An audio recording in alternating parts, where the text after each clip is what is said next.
नमस्कार साथियों, बीपीएससी शिक्षक भर्ती टीआरई 1.0 में पूछे गए 9th और 10th क्लास के सोशल साइंस का पेपर है। इस क्वेश्चन पेपर में पूछे गए प्रश्न अन्य सभी बीपीएससी के एग्जाम में भी आते हैं।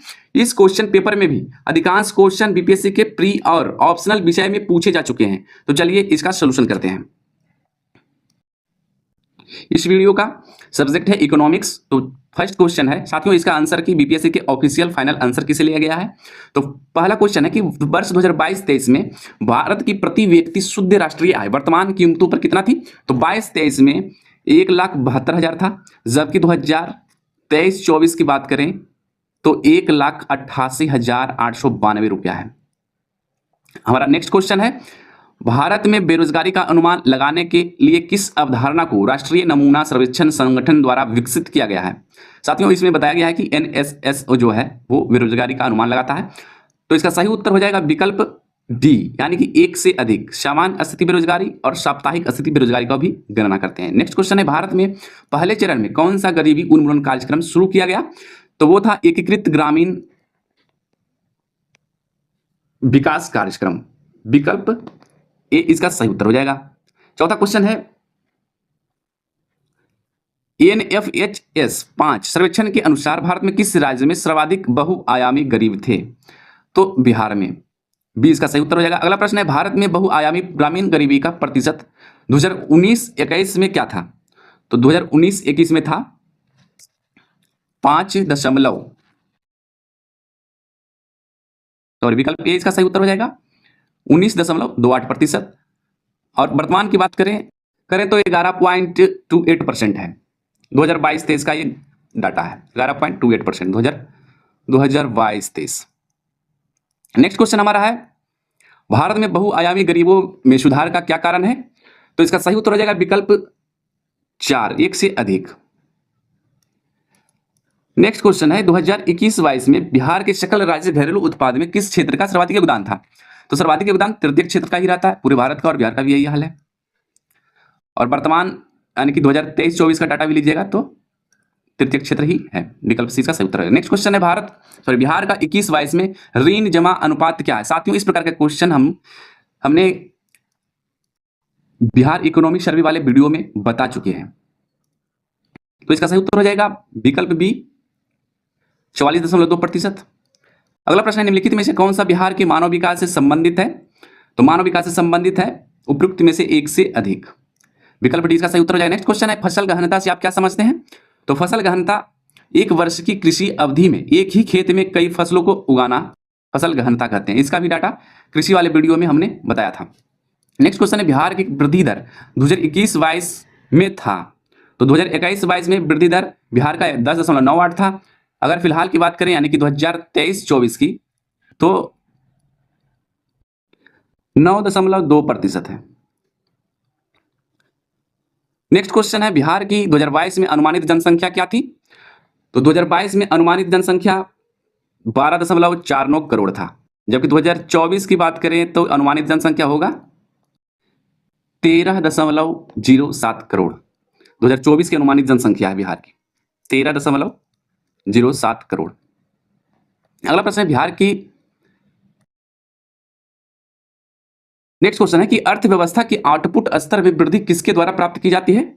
तो इसका सही उत्तर हो जाएगा विकल्प सी, ए और बी दोनों। अगला प्रश्न है, बिहार में मोटे अनाजों के प्रति हेक्टेयर उत्पादकता क्या थी। तो इसका सही उत्तर हो जाएगा 5148 किलोग्राम प्रति हेक्टेयर। ये क्वेश्चन भी कृषि वाले इकोनॉमिक सर्वे में वीडियो में बता चुके हैं। अगला प्रश्न है कि पुरुषों के मुकाबले महिलाओं का कम रोजगार होना संकेत है। तो आर्थिक पिछड़ापन और सामाजिक पिछड़ापन दोनों हो जाएगा, विकल्प सी इसका सही उत्तर हो जाएगा। नेक्स्ट क्वेश्चन है, निम्नलिखित में से कौन सी सन्निकट मुद्रा नहीं है। तो बैंकों की मांग जमा सन्निकट मुद्रा नहीं है, विकल्प सी इसका सही उत्तर है। नेक्स्ट क्वेश्चन है, मुद्रा मूल्य संचय का आधार मुद्रा का क्या कार्य है। तो गौण कार्य है, विकल्प बी इसका सही उत्तर हो जाएगा। अगला प्रश्न है, निम्नलिखित में से कौन सा सही है। तो सही विकल्प है विकल्प डी, एक से अधिक। अगला प्रश्न है, भारत में बैंकिंग विनियमन अधिनियम किस वर्ष बनाया गया। तो 1949 में, विकल्प सी इसका सही उत्तर हो जाएगा। नेक्स्ट क्वेश्चन है, वैश्वीकरण की दिशा में पहला कदम था। तो सही उत्तर हो जाएगा विकल्प डी, उपयुक्त में से एक से अधिक, विकल्प सही है। नेक्स्ट क्वेश्चन है, निम्नलिखित में से वाशिंगटन सहमति का मुख्य उद्देश्य था। तो इसका मुख्य उद्देश्य था राज्य की स्वामित्व वाली कंपनियों का निजीकरण एवं उदारीकरण करना। अगला प्रश्न है, राष्ट्र के लोगों के कौशल, विशेषज्ञता और ज्ञान में निवेश को कहा जाता है? तो मानव पूंजी निर्माण कहा जाता है। विकल्प बी इसका सही उत्तर हो जाएगा। अगला प्रश्न है, विश्व उपभोक्ता दिवस कब मनाया जाता है? तो 15 मार्च को मनाया जाता है। विकल्प बी इसका सही उत्तर हो जाएगा।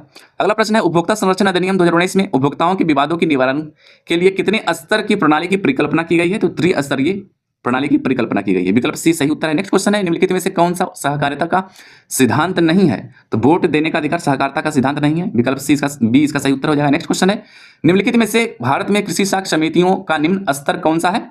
तो इसका सही उत्तर हो जाएगा विकल्प ए, प्राथमिक कृषि साख समिति। अगला प्रश्न है, मानवाधिकार आयोग की स्थापना कब हुई? तो सन 1945 ईस्वी में। विकल्प बी इसका सही उत्तर है। नेक्स्ट क्वेश्चन है, भारत में सहकारी बैंकों को पुनर्वित्त की सुविधा कौन देता है? तो सहकारी बैंक को नाबार्ड देता है। विकल्प बी इसका सही उत्तर है। अगला प्रश्न है, भारत में मानवाधिकार संरक्षण अधिनियम कब पारित किया गया? तो इसका सही उत्तर है विकल्प ए, 18 दिसंबर 1993 को। अगला प्रश्न है, महिला अधिकारों को मानवाधिकारों के रूप में किस संयुक्त राष्ट्र संघ के सम्मेलन में मान्यता दी? तो मास्को और बीजिंग और वियना। विकल्प ए इसका सही उत्तर है। अगला प्रश्न है, निम्नलिखित में से कौन सा कथन सही नहीं है? तो सही नहीं है, 1980 के दशक में समृद्धि दर में कमी आई, सही नहीं है। और 1950 से 90 के दशकों में औद्योगिक क्षेत्र की समृद्धि दर अपेक्षाकृत कम थी। सेवा क्षेत्र की समृद्धि में कृषि एवं उद्योग क्षेत्रों का प्रोत्साहन मिला, बिल्कुल सही कथन है, जबकि बी इसका गलत कथन है। अगला प्रश्न है, भारतीय अर्थव्यवस्था में 1991 के बाद किन सेवाओं में अपेक्षाकृत तेजी समृद्धि हुई? तो संचार सेवाओं में। विकल्प बी इसका सही उत्तर है। नेक्स्ट क्वेश्चन है, हाल ही में भारतीय अर्थव्यवस्था के सेवा क्षेत्र में तेजी की समृद्धि का मुख्य कारण क्या है? तो सही उत्तर हो जाएगा विकल्प डी, उपयुक्त में से एक से अधिक विकल्प सही है। नेक्स्ट क्वेश्चन 34 में, सकल घरेलू उत्पाद में 2021 में किस क्षेत्र का योगदान सर्वाधिक था? तो इसका सही उत्तर हो जाएगा तृतीय क्षेत्र का। विकल्प सी इसका सही उत्तर हो जाएगा। अगला प्रश्न है, बिहार के वित्त मंत्री विजय चौधरी ने 2023-24 के लिए कितने रुपए बजट का पेश किया? तो इसका सही उत्तर हो जाएगा विकल्प सी, 2,61,885 करोड़ का बजट पेश किया।